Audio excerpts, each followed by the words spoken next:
E aí, gurizada, beleza? Hoje a gente vai falar um pouco, de forma bem resumida e bem rápida, sobre a arte brasileira. A arte brasileira ela vai começar antes mesmo dos portugueses chegarem aqui. Às vezes a gente tem uma ideia errada de que a arte brasileira vai começar, sei lá, com a influência dos europeus, mas não.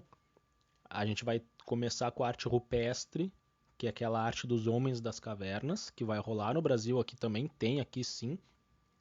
E aí também, junto com isso, a arte primitiva, que a gente pode chamar de arte indígena brasileira, né? Então, como a gente pode ler ali, as formas artísticas mais antigas foram encontradas em Piauí e são pinturas rupestres e tem cerca de 15 mil anos atrás. Então, há muito tempo já está rolando arte no Brasil. Claro, essa arte a gente entende como algo esteticamente interessante ou algo cultural agora, porque na época que era feita não era entendida como arte. Por exemplo, na arte rupestre, o pessoal pintava e desenhava nas cavernas para representar alguma coisa, para deixar uma mensagem, para se expressar, assim como os indígenas. E os indígenas vão mais além ainda porque esses artefatos que eles faziam, ou essas pinturas corporais, essas pinturas até dos homens das cavernas, né, evocam muita coisa religiosa, de muitos rituais às vezes.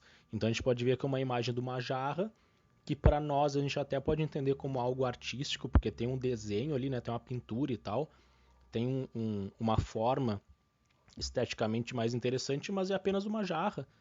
E aquela estatueta ali que a gente está vendo hoje, que a gente entende como uma figura humana, como as pinturas corporais, era apenas uma representação das pinturas que eles faziam na época.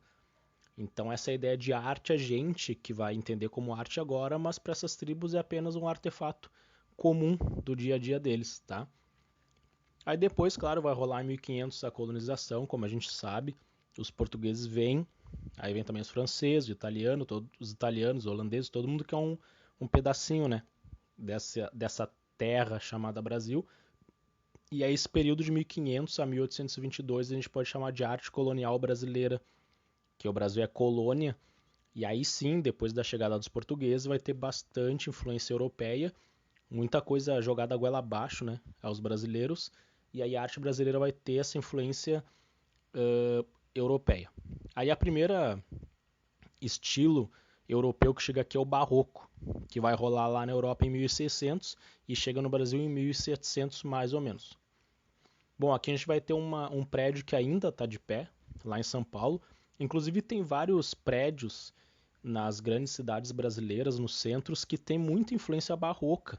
Mesmo sendo construído depois do Brasil ter uma força barroca, ele tem essa influência, né?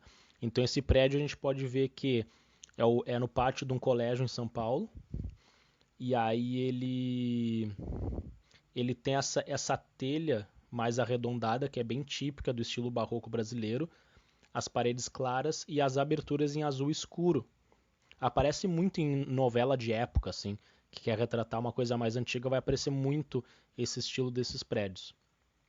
Aqui é uma pintura de um cara chamado Frans Post. O Frans Post ele é holandês, era holandês, né, já é falecido, e ele vem para o Brasil com um grupo de artistas para representar o que está rolando no Brasil naquela época.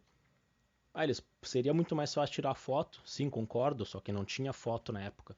Então os caras tinham que representar o que eles viam através de escrita, oralmente, né, contando para os demais o que tinham presenciado, ou através do desenho e da pintura.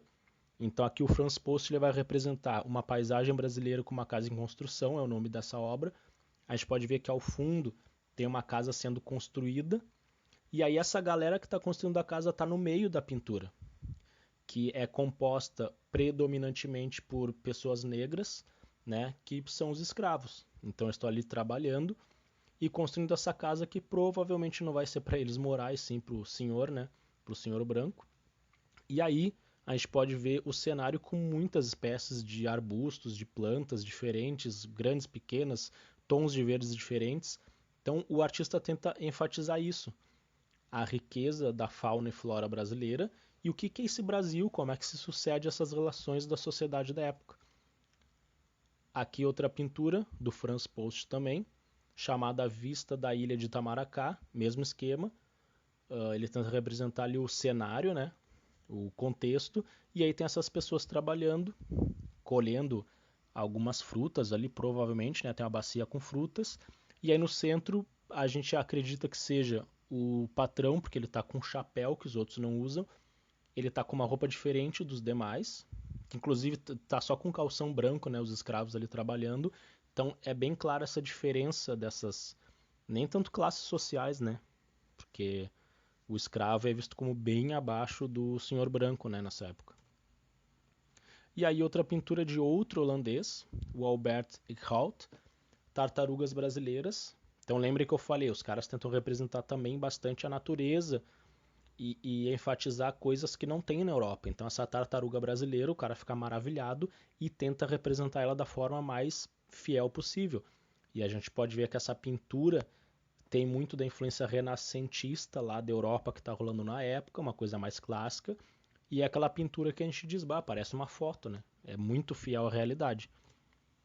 E a gente vai falar rapidão sobre o Barroco, que é um estilo artístico que, como eu já falei, ele vai começar na Europa, lá em 1600 mais ou menos, e vai chegar no Brasil com um pequeno atraso de 100 anos mais ou menos.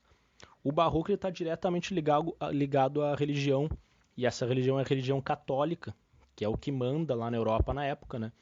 E aí ele vai chegar aqui no Brasil, trazido pelos europeus, e aí vai ter muita influência lá no estado de Minas Gerais, principalmente na cidade hoje conhecida como Ouro Preto.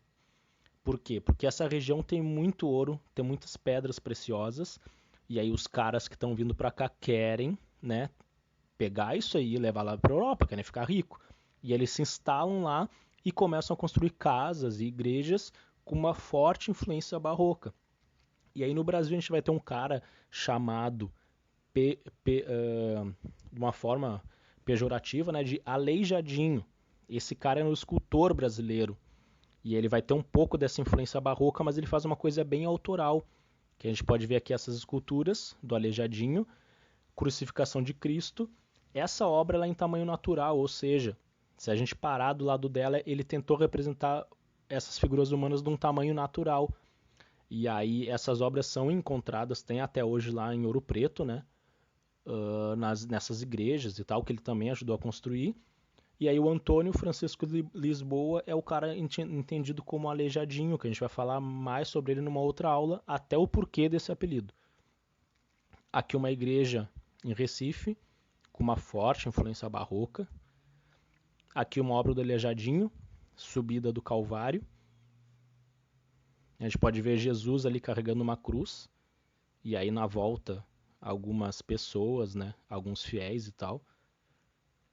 E por hoje é isso, tá? Então assim, barroco é um estilo europeu, que assim, o barroco é uma consequência do Renascimento, ele não tem muita diferença do barroco, do Renascimento. Então a gente pode dizer que barroco e Renascimento é quase a mesma coisa, porque uma coisa leva a outra.